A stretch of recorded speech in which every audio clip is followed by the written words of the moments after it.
Yeah, hi. Alrighty, ladies and gentlemen, it is time for your late night NXT review. I tried watching the show. I did.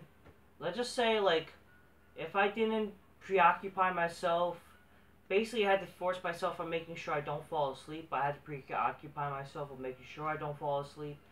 I would have definitely been bored of tears, and it would have been just basically like Raw. I would have fell asleep, and I was just like, what the fuck. I guess there was the advantage of this, definitely like, okay, it was not 3 hours, so that's something with NXT. Grab a Coca-Cola, drink my new sleeves, buy me some bitches, go, oh shit. There's no need to pour in the status class because you could just pour it like this. I'm the man, yeah, man of power. I can drink it like this. It's good stuff. So yeah, I think I came home 10 minutes after the show started though, so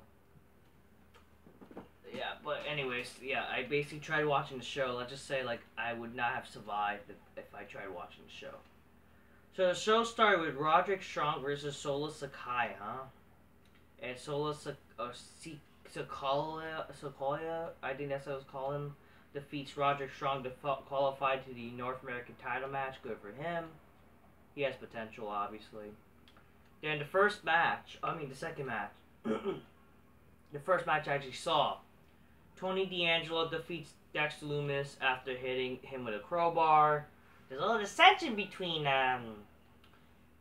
freaking, what's her name?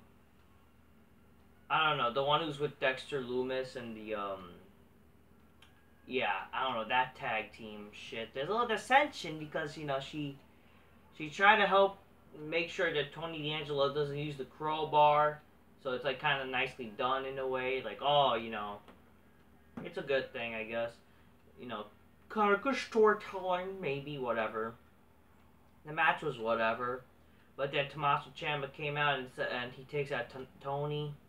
And, yeah. They're developing that feud, as they say. Third match, Elektra Lopez defeats Fallon Henley. The Fallon Henley chick, she's a cowboy chick, but she has them booty shorts. So, she's cute. Elektra Lopez is alright too. I don't know. It's whatever. It's a women's match. It's not with much given, unfortunately. Maybe if there was some hot chick going on, maybe, who knows? Maybe like, hell yeah. But not that. That ain't gonna happen.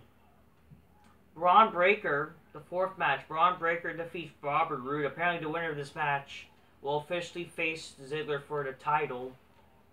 Here's the thing. Why wasn't this the main event then? And we're supposed to pretend to care about Bobby Roode because, he was a former NXT champion, yet the motherfucker became, like, a jobber. Like, why should we care? If you want to make him... him even fucking facing Bron Breakker. Like, it's a joke because you established this guy's a joke. Why should we pretend to care like he's having a match with Bron Breakker and having this competitive match when you ruined him? You know what I mean there? If anything, it would have helped if this was the main event, but it wasn't. And unfortunately, the reality is, like, this match... I'm sorry, this match was not that exciting. And people say, oh, because it's Vince's booking, that's why it's not good. What would happen even if it's Triple H's booking? You do know that if Triple H was booking this, Bron Breakker would not be in the title picture. The people being in the title picture is guys like fucking... who's a small guy? Like A-Kid. A-Kid would be literally the main eventer, for God's sakes. You know what I mean? So don't act like Triple H is some better booker. Come on here. Then Grayson Waller defeats A-Kid, speaking of the devil, to qualify for the NXT North American title ladder match.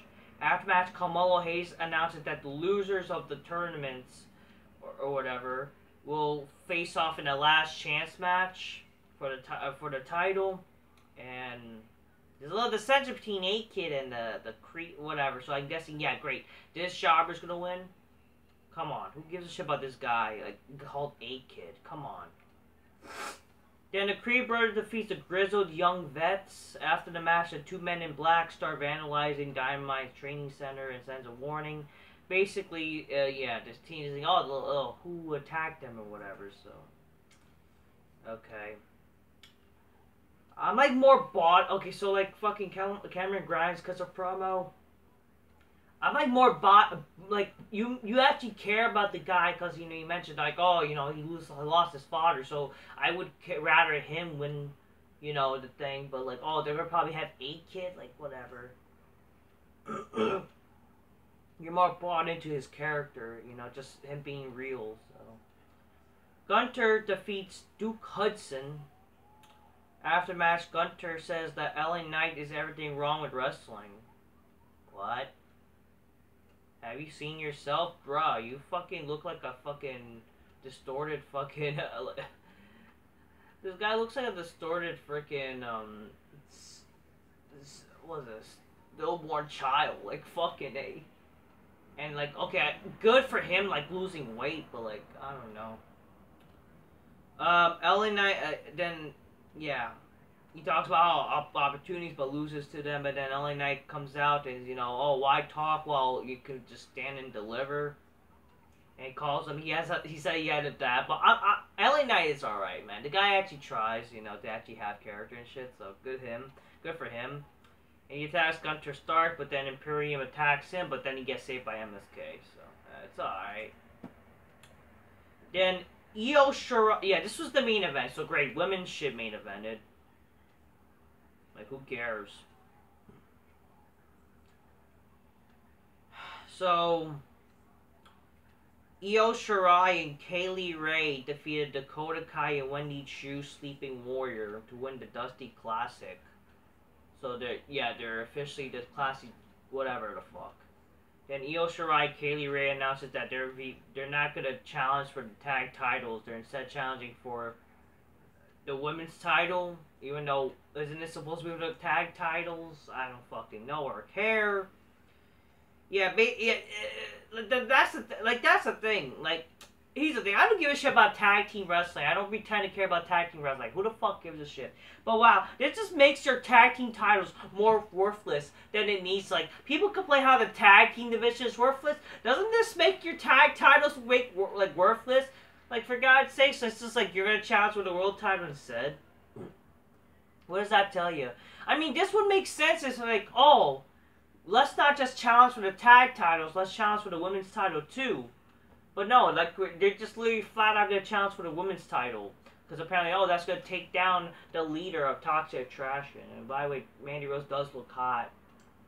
And even the fucking other chick, the bitch who's not orange and sucks on a tampon. But then, there's a little brawl ensues and blah, blah, blah. And, that's how they end the show with Diva shit. No one really cares. Yeah, that was NXT. It's whatever. It is what it is. Not a fuck was much given tonight. I don't know. If you want people to care, you should do something sexual to women, but you don't do that shit. I don't know. I thought this fucking show, like, people were saying, it's gonna be an edgy show, yet they're not really doing edgy shit. That's the sad part. Whatever. Alright, that's all I'm gonna say, people. That's NXT for you. Short review there. That's all I have to say. That's NXT. It is what it is, alright? NXT it's whatever, Oh, but Ziggler.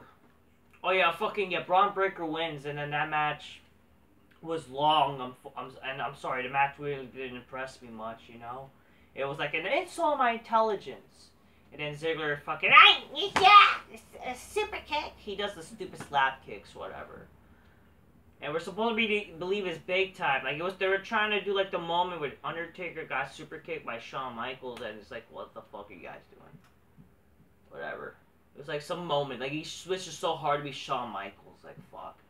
Alright, that's all I'm gonna say, people. That's NXT for you. Till next time, peace. Yeah, bye.